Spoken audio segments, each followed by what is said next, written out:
नमस्ते honourable PM sir, मैं आशा केकतपुरे बेंगलोर से। मेरा सवाल आपसे ये है कि बच्चों को गुड वैल्यूज सिखाने का सबसे अच्छा तरीका क्या है? धन्यवाद। मुझे एक सवाल जो आया है वो नमो ऐप पर आया है। उसका विजुअल मेरे पास नहीं है, लेकिन मुझे वो सवाल अच्छा लगा, इसलिए मुझे लगता है कि मैं ज़रूर आपसे शेयर करूं। पटना से सवाल है, प्रवीण कुमार ने पूछा है, सर आज माँ बाप के लिए बच्चे बड़े करना थोड़ा मुश्किल हो गया है। कारण है आज का जमाना और आज के बच्चे। ऐसे में हम कैसे ये सुनिश्चित करें कि हमारे बच्चों का व्यवहार, आदतें और चरित्र अच्छा हो। प्रवीण कुमार एक जागरूक पिता के रूप में शायद मुझे पूछ रहे हैं। बड़ा कठिन सवाल है मेरे लिए। मैं कहूंगा कि पहले तो आप स्वयं चिंतन करें, आत्मचिंतन करें। क्या ऐसा तो नहीं है कि जीवन जीने का जो तरीका आपने चुना है, आप चाहते हैं वैसे ही जिंदगी आपके बच्चे भी जिए और थोड़ा सा भी उनमें बदलाव आता है तो आपको लगता है कि पतन हो रहा है, वैल्यूज का ह्रास हो रहा है। मुझे बराबर याद है, एक बार मैं स्टार्टअप से जुड़े हुए नौजवानों से मैंने एक समारोह किया। तो बंगाल की एक बेटी जिसने स्टार्टअप शुरू किया है अपनी पूरी कैरियर छोड़ करके, तो उसने अपना अनुभव बताया, वो मुझे हमेशा याद रहता है। उस बेटी ने कहा कि मैंने अपनी नौकरी छोड़ दी, कैरियर छोड़ दी और स्टार्टअप शुरू किया, और मेरी माँ को जब पता चला तो मेरी माँ ने तुरंत कहा सर्वनाश।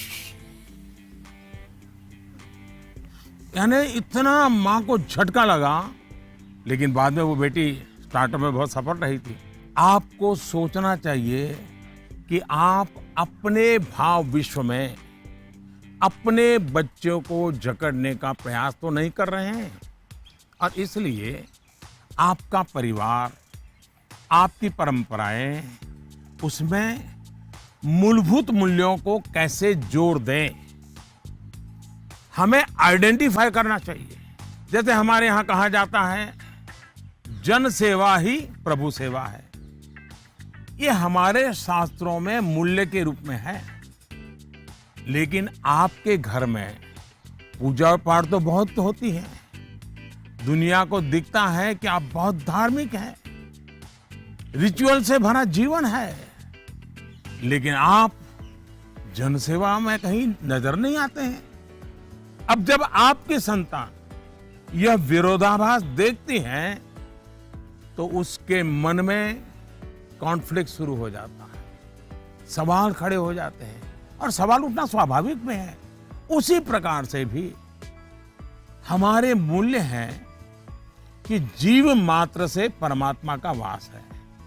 उसी प्रकार से हम सबकी मान्यता है और हमें यह सिखाया गया है, हमारे जीवन मूल्य के रूप में प्रस्थापित हो चुका है, और हमारी सोच है कि जीव मात्र में परमात्मा का वास है।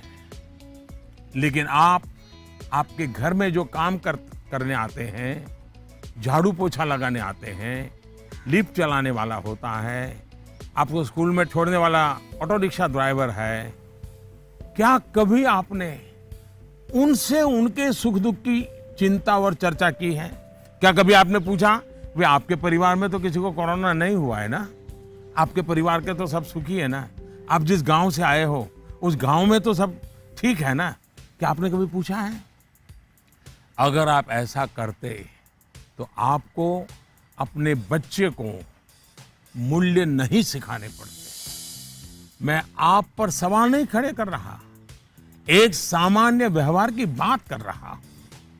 कुछ लोग वाकई ऐसा नहीं करते। बच्चे का बर्थडे होता है, बहुत सारी तैयारियां होती हैं। कितने लोग अपने घर में काम करने वालों से कहते हैं कि जो भी काम करना है 5 बजे तक पूरा कर दो, 6 बजे जब मेहमान आना शुरू हो जाएंगे तब तुम भी हमारे परिवार के मेहमान के रूप में कपड़े पहन करके, अच्छे कपड़े पहन करके परिवार के सबको लेकर के आ जाना।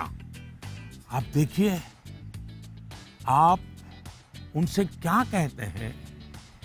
आज घर में बहुत से मेहमान जाने वाले हैं, देर तक रुकना पड़ेगा। आप ऐसा कहने के बजाय क्या कहते हैं, देखो कल बहुत मेहमान आने वाले हैं, बहुत काम है, तुम घर बता के आ जाना, देर से आऊंगा, देर से आऊंगी। यानी आपका बच्चा देख रहा है कि इतना बड़ा उत्सव है घर में, लेकिन वो जो मेरे लिए मेहनत करते हैं दिन रात, वो तो इसमें हिस्सेदार ही नहीं है। और तभी उस बच्चे के मन में टकराव शुरू होता है। मैं आपको एक और उदाहरण देता हूं।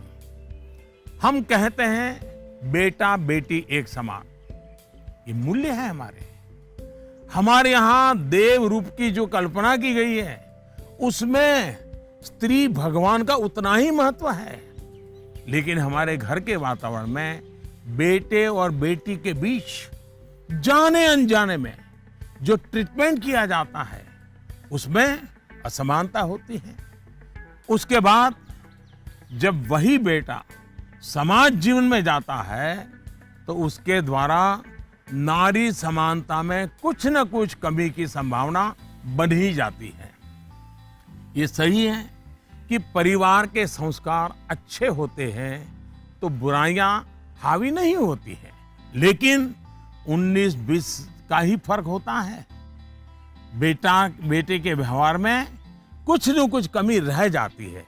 इसलिए हमने जो अपना भाव विश्व बनाया हुआ है, वो जब व्यवहार की कसौटी पर खरा नहीं उतरता है, तब बच्चों के मन में अंतर्द्वंद शुरू हो जाता है। इसलिए मूल्यों को कभी भी थोपने का प्रयास न करें, मूल्यों को जीकर प्रेरित करने का प्रयास करें। आखिरकार बच्चे बड़े स्मार्ट होते हैं, जो आप कहेंगे उसे वो करेंगे या नहीं करेंगे, ये कहना मुश्किल है। लेकिन इस बात की पूरी संभावना होती है कि जो आप कर रहे हैं वो उसे बहुत बारीकी से देखता है और दोहराने के लिए लालायित हो जाता है। और जब आप इन मूल्यों के साथ हमारे इतिहास, हमारे पुराण, हमारे पुरखों की छोटी छोटी बातों को सहजता से जोड़ेंगे, तो बच्चे भी प्रेरित होंगे। आचार व्यवहार में उतरना आसान हो जाएगा।